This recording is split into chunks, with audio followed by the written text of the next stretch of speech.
ভণ্টি অঁ বা ভিতৰলৈ মই ভিতৰলৈ নাযাওঁ, তইহে মোৰ লগত মই তোক ঘৰলৈ নিবলৈ আহিছোঁ। এইবোৰ কি কৈছ বা? মই আকৌ কেলৈ ঘৰলৈ যাওঁ? মই দেখোন ঘৰ এৰি গুচি আহিছোঁ। তই কি পাগল হৈছ নেকি ভণ্টি? তই ভিক্ষুকটোলৈ বিয়া হৈ কি কৰিবি? তোৰ জীৱনটোহে চেচ হ'ব, বাকী একো নহয়। ব'ল, মই তোক এতিয়াই কৈছোঁ, ঘৰলৈ ব'ল। নাযাওঁ বা, মই ইয়াতে থাকিম। চা ভণ্টি, তই এতিয়া সৰু হৈ আছ, তই এইবোৰ কথা ইমান বুজি নাপাওঁ, সেইকাৰণে তোক মই নিবলৈ আহিছোঁ। এই দুখীয়া ইমান ভিক্ষুক ঘৰখনত থাকি তই একো নাপাওঁ। তই আমাৰ ঘৰত একো অভাৱ নোপোৱাকৈ ডাঙৰ হোৱা ছোৱালী। দেউতাই লাগ বুলি ক'লে তোক সকলো বস্তু আনি দিছিল। এতিয়া তই এইখন ঘৰত কেনেকৈ থাকিবি? যিজনী ছোৱালীয়ে অনাবৰতে AC ৰুমত থাক, ফ্ৰিজৰ পানী খাওঁ, সেইজনী ছোৱালীয়ে সেইটো ৰুমত কেনেকৈ থাকিবি? সেইটো ৰুমত দেখোন এখন পাংখাও নাই। আৰু এইবোৰ তই কি পিন্ধিছ? ইচ, এইবোৰ কাপোৰ নে? সেইবোৰ কাপোৰ আমাৰ ঘৰ সেই বন্ধ কৰা বাইকেইজনীও নিপিন্ধে, তই সেইবোৰ কাপোৰ পিন্ধিছহি। মই বহুত লাজ পাইছোঁ ভণ্টি, তই এনেকুৱা কৰিবি বুলি মই কেতিয়াও ভবা নাছিলোঁ। সেইটোও একো দেৰি হোৱা নাই, বেছি মানুহে গমেই পোৱা নাই তই যে এই ভিক্ষুকটোলৈ গুচি আহিছ। দেউতাহঁতে তোক নিবলৈ আহিছিল, তই নগলি, সেইকাৰণে আকৌ মোক পঠাইছে। ব'ল ঘৰলৈ যাওঁগৈ ব'ল। মা দেউতাহঁতে তোৰ কাৰণে বহুত ধনী ঘৰ ভাল ল'ৰা এটা চাই তোক বিয়া কৰাই দিব। ইয়াৰ লগত তই একো নাপাৱ। হ'ব দে, বন্ধ কৰ আৰু এইবোৰ। মই ঘৰলৈ নাযাওঁ বুলি কোৱা নাই জানো? তই মোৰ মানুহজনক কেলেই ইমান অপমান কৰিছ? মই AC ৰুমত নাথাকোঁ, ফ্ৰিজৰ পানীও নাখাওঁ, মোক ডাঙৰ বিলাসিতা গাড়ীও নালাগে আৰু ডাঙৰ বিল্ডিং ঘৰো নালাগে। মই এই পজা ঘৰটোতেই থাকিম। এই সৰু পজা ঘৰটোতেই মই এওঁৰ লগত সুখত থাকিব বিচাৰোঁ বা। তহঁতে আৰু মোক এনেকৈ লৈ যাবলৈ আহি দুখ দি নাথাকিবি। তোক এইটোৱে কি দিব কি আছে তাৰ? তই ঠিকেই কৈছ বা, তেওঁৰ লাখ বিলাক সম্পত্তি নাই, চাকৰিও নাই, এটা ডাঙৰ ঘৰো নাই, গাড়ীও নাই, তেওঁ একোৱেই নাই। কিন্তু তেওঁৰ মনটো বহুত ধনী বা। লাখ বিলাক সম্পত্তি থকা বহুত ধনী ঘৰ ল'ৰা এটাতকৈও তেওঁৰ মনটো বহুত ধনী। দুদিনমান তেওঁৰ লগত কষ্ট পাম, অভাৱ হ'ব, কিন্তু পাছলৈ সকলো ঠিক হৈ যাব বা। তেওঁ আৰু মই শূন্যৰ পৰাই আৰম্ভ কৰিম। জীৱনটো আমাৰ দুজনৰ, আমি দুজনে একেলগে থাকিব লাগিব। তহঁতেনো আমাক কেলে দিগদাৰ কৰিছ? আমি শূন্যৰ পৰা আৰম্ভ কৰি এদিন সফল হ'ম বা, তই মোৰ ওপৰত বিশ্বাস ৰাখ। ভণ্টি, তোক মই আকৌ কৈছোঁ, তই এইটো ঘৰত কেতিয়াও থাকিব নোৱাৰ। সেইটো জুচতে কেইদিনমানৰ কাৰণে কৈছোঁ আৰু, কিন্তু তই গোটেই জীৱন এইটো ঘৰত কেতিয়াও থাকিবলৈ নোৱাৰ। ব'ল, তোক মই নিবলৈ আহিছোঁ। দুদিনৰ ভিতৰতে সকলো কাগজ পাতি কৰি ইয়াক লগত তোক ডিভোৰ্চ কৰাই দিম আৰু ভাল ধনী ঘৰ ল'ৰা এজন চাই তোক বিয়া কৰাই দিম। ব'ল, দেউতাহঁত ৰখি আছে। বেলেগ একো নহ'লেও তই জীৱনটো এনজয় কৰিব পাৰিবি, সকলো বস্তুৱে উপভোগ কৰিব পাৰিবি, তাকো লোকৰ টকাৰে, বুজিছনে? ব'ল মোৰ লগত ব'ল। বা, সেইবোৰ তই কি কৈ আছ? একেটা কথাকে বাৰে বাৰে কেলে কৈ আছ? আৰু এওঁ এতিয়া মোৰ হাজবেণ্ড, এওঁৰ লগত মই বিয়া হৈছোঁ। ইমান দিনে ভাল পাই এওঁৰ লগত এতিয়া মই সংসাৰ কৰিব ওলাইছোঁ। তই এতিয়া এওঁক এনেকৈ অপমান কৰি নাথাকিবি বা। মই কিন্তু তোক বেয়াকৈ কিবা কৈ পাম, তেতিয়া আকৌ তই মোক বেয়া নাপাবি। বা, মই তোক এটা কথা কওঁ, তই মা দেউতাহঁতকো কবিগৈ। তহঁতে মোক যিমান ডাঙৰ ডাঙৰ বস্তু অফাৰ কৰিলেও মই এওঁক কেতিয়াও এৰি থৈ নাযাওঁ।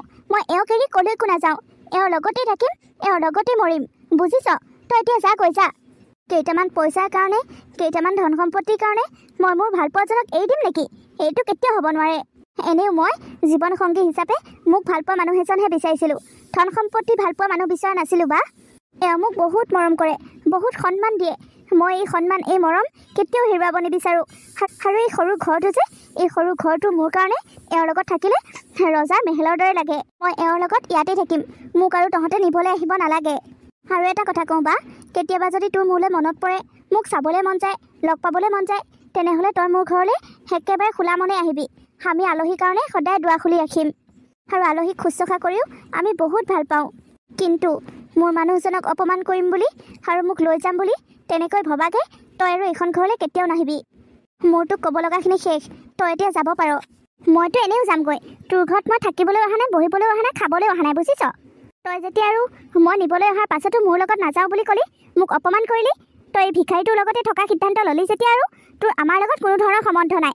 আজি এই মুহূৰ্ততে মই তোৰ লগত সকলো ধৰণৰ সম্বন্ধ শেষ কৰিছোঁ। আজিৰ পৰা ময়ো তোৰ বাৰে নহয়, তয়ো মোৰ ভণ্টি নহয়। হেৰা, বাইৰাকনো কিয় এনেকৈ ক'লা? চাহ তাহ একাপ খুৱাই পঠাব লাগিছিল দেখোন। প্ৰথম দিনা আহিছিল, খালি খালি মুখে গুচি গ'ল। নালাগে, তাই আজি মোৰ ঘৰত একো খাই যাব নালাগে, কাৰণ তাই আজি অহাৰ উদ্দেশ্য বেলেগ। পাছত যদি কেতিয়াবা তাই আহে, তেনেহ'লে তাইক মই পেট ভৰাই কিবা খুৱাই পঠাম। তোমালোকৰ পৰিয়ালৰ মাজত, তোমালোকৰ বাই ভনীৰ মাজত মইহে কলি হ'লো যেন পাওঁ। নাই নাই, তুমি কিয় তেনেকৈ ভাবিছা? যিদিনাখন তোমাৰ মূল্য সিহঁতে বুজি পাব, সেইদিনাখন নিশ্চয় সিহঁতে তোমাক আঁকোৱালি ল'ব, আৰু সেই দিনটোলৈ আমি বাট চাব লাগিব। দিয়া, হ'ব দিয়া, মই বহুত কষ্ট কৰিম বুজিছা। তোমালোকৰ ঘৰখনৰ সৈতে সমান ষ্টেটাছৰ মানুহ হ'বলৈ মই বহুত কষ্ট কৰিম। আৰু ময়ো দুইজনে শূন্যৰ পৰা আৰম্ভ কৰিম।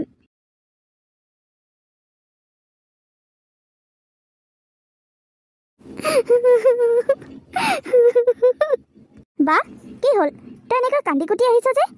ভণ্টি মই অথনি আহিলোঁ কিন্তু তোকহে চাই আছিলোঁ। তই যে সিটো ৰুম ঝাৰু দি আছিলি মই তোকে চাই আছোঁ। তই ইমান ধনী ঘৰ মালিকনী হোৱাৰ পাছতো তই কেনেকৈ ঘৰ ঝাৰু দি থাকিবলৈ পাৰ? বন্ধ কৰা মানুহ নেৰাখ কেলে? অঁ বা ঘৰটো যিমানেই ডাঙৰ নহওক কিয় ঘৰটোতো মই চম্ভালিব লাগিব ন। মই আকৌ পইচা পালে অহংকাৰী হৈ নপৰোঁ, কিন্তু তই আকৌ কেইটামান পইচা পালে অহংকাৰী হৈ যাওঁ নহয়। বাৰু সেইবোৰ বাদ দিলোঁ। ইমান দিনটো তোৰ ইয়াত দেখা দক্ষণে নাছিল, আজি কি মনত পৰিল মোৰ ওচৰলৈ আহিলি যে? ভণ্টি বহুত ডাঙৰ কথা হৈ গ'ল। মোৰ ব্যৱসায়টো একেবাৰে ধ্বংস হৈ গ'ল। মই তোক কৈছিলোঁ ন মোৰ বহুত টকা পইচা আছে, বহুত সা সম্পত্তি আছে, বহুত ঠাইতে মই টকা পইচা দি থৈছোঁ, কিন্তু মোৰ সকলো ধ্বংস হৈ গ'ল। এতিয়া মোৰ একোৱেই নাইকিয়া হৈ গ'ল। আৰু তোৰ ভিনীয়েৰে কেৱল টকাহে চিনি পায়, মানুহ চিনি নাপায়। মোৰ হাতত যেতিয়ালৈকে টকা পইচা আছিল তেওঁ মোৰ লগতে আছিল। মোৰ হাতত যেতিয়াৰ পৰা টকা পইচা নোহোৱা হৈ গ'ল তেতিয়াই তেওঁ মোক এৰি থৈ গুচি গ'ল। বেলেগ বিয়া কৰালেও মই এতিয়া বৰ অকলশৰীয়া। মোৰ এতিয়া এইখন পৃথিৱীত আপোন বুলিবলৈ তোৰ বাহিৰে আৰু কোনো নাই। তই তোৰ মানুহজনক কৈ মোৰ কাৰণে কিবা এটা কামৰ ব্যৱস্থা কৰি দেচোন, নহ'লে পইচা কেইটামানকে ধাৰলৈ দে। মই মোৰ ব্যৱসায়টো আকৌ আৰম্ভ কৰিব বিচাৰোঁ। প্লিজ ভণ্টি প্লিজ, বহুত আশাৰে তোৰ ওচৰলৈ আহিছোঁ, মোক নিৰাশ নকৰিবি। হেৰা শুনিছানে? আজি বহুত ভাল খবৰ এটা আছে। যোৱাচোন তুমি মিঠাই আনা। অঁ বাইদেউ দেখোন আপুনি ইয়াত যে? মানে মোৰ ৰবা, তই ইমান কষ্ট কৰিব নালাগে। মই কৈছোঁ বা এইখন ঘৰলৈ কিয় আহিছে জানা? আৰু আমাক যে ইমান মৰমত সন্মানত কথা কৈছে সেইবোৰ কেলৈ জানানে? কাৰণ আমাৰ ওচৰত পইচা আহিল। আমাৰ ওচৰত এতিয়া বহুত পইচা আছে। সেইকাৰণে যিজনী বাইদেৱে আমাক বাহাদুৰি দেখাই থৈ গৈছিল সেই বাইদেউজনী এতিয়া ভিক্ষাৰী। সেৱাৰ বিজনেছ ডুবিল, বুজিছা? আগত দেখাই থৈ যোৱা অহংকাৰখিনিতো নৰলে, সেইকাৰণে এতিয়া আমাৰ ওচৰত পইচাৰ ভিক্ষা খুজিবলৈ আহিছে। হেৰা তুমি এইবোৰ কি কথা কৈ আছা? নিজৰ বায়েকৰ লগত মানুহে এনেকৈ কথা পাতে নেকি? তুমি এতিয়া যিবোৰ কথা কৈ আছা সেইবোৰ অহংকাৰে, বুজিছা? মানিছোঁ বাৰু আমাৰ এতিয়া সময়খিনি ভাল, কিন্তু তুমি মনত পেলোৱা আগতে আমাৰ কেনেকুৱা দিন আছিল, আৰু সেইখিনি দিন আকৌ আহিবলৈ বেছি সময় নালাগে, বুজিছা? সেইকাৰণে ইমান অহংকাৰী হ'ব নালাগে। মানুহৰ হাতত যিমান বেছি পইচা থাকিলেও মানুহ কেতিয়াও অহংকাৰী হ'ব নাপায়। অঁ বাইদেৱে তেতিয়া অহংকাৰ দেখাই আমি দুখীয়া কাৰণে দুষাৰমান কথা আমাক বেয়াকৈ কৈছিল, কিন্তু আমি তাৰ কাৰণে বাইদেউৰ লগতো বেয়া ব্যৱহাৰ কৰিম নেকি? বাইদেউ এতিয়া আমাৰ ঘৰলৈ আহিছে, বাইদেউ আলহী, বাইদেউক আমি শুশ্ৰূষা কৰিব লাগে। সৰু হিচাপে আমি বাইদেউক সন্মান কৰিব লাগে। বাইদেউ আপুনি একো চিন্তা নকৰিব, এওঁ আৰু মই আপোনাৰ লগত সদায় আছোঁ। আপুনি একো চিন্তা নকৰিব, বেলেগে সহায় নকৰিলেও মই আপোনাক নিশ্চয় সহায় কৰিম। এওঁ আপোনাৰ ভনীয়েক আৰু মই এওঁৰ হাজবেণ্ড। আমিতো একেটা ফেমিলিয়ে হ'লোঁ ন, সেইকাৰণে আমি যিমান পাৰোঁ আপোনাক নিশ্চয় সহায় কৰিম। আপুনি সেইবোৰ একো চিন্তা নকৰিব। ধন্যবাদ ধন্যবাদ, তোমাক মই মিছাতে বহুত ভুল বুজি আছিলোঁ। মোক ক্ষমা কৰি দিয়া। তুমি সঁচাকৈ মনৰ বহুত ধনী মানুহ, তুমি বহুত ভাল। তোমালোকে হয়তো নাজানা মই কিমান বেয়া পৰিস্থিতিত পৰি ইয়ালৈ আহিব লগা হৈছে। মই তোমালোকৰ লগত যি বেয়া ব্যৱহাৰ কৰিছিলোঁ তাৰ কাৰণে মই সদায় দুখিত। মোক ক্ষমা কৰি দিবা তোমালোকে। হ'ব দে বা, এতিয়া আৰু সেইবোৰ কৈ থাকিব নালাগে। আমি সেইবোৰ একো ধৰি থকা নাই। তই যে সকলো কথা বুজি পালি সেইকাৰণে আমাৰ বহুত ভাল লাগিছে। বিয়া হৈ অহা দিন ধৰি আজিলৈকে এইখন ঘৰত কোনো আলহীয়ে অহা নাই। কেনেকৈনো আহিব? সেও হ'ল অনাথ, আৰু মোকতো তহঁতে বেয়াই পাওঁ। আজি মোৰ ঘৰত তই প্ৰথম আলহী। তোক মই খুব ধুনীয়াকৈ শুশ্ৰূষা কৰিম বা। তোৰ যি খাবলৈ মন যায়, যি কৰিবলৈ মন যায় তই ইয়াত সকলো কৰিব পাৰিবি। ধন্যবাদ ভণ্টি, ধন্যবাদ। তই মোক এই বিপদৰ সময়ত সহায় কৰাৰ কাৰণে। দেখ পাগলী, তই আকৌ মোক ধন্যবাদ দিব লাগে নেকি? মই দেখোন তোৰ সৰু ভনীয়েৰেহে।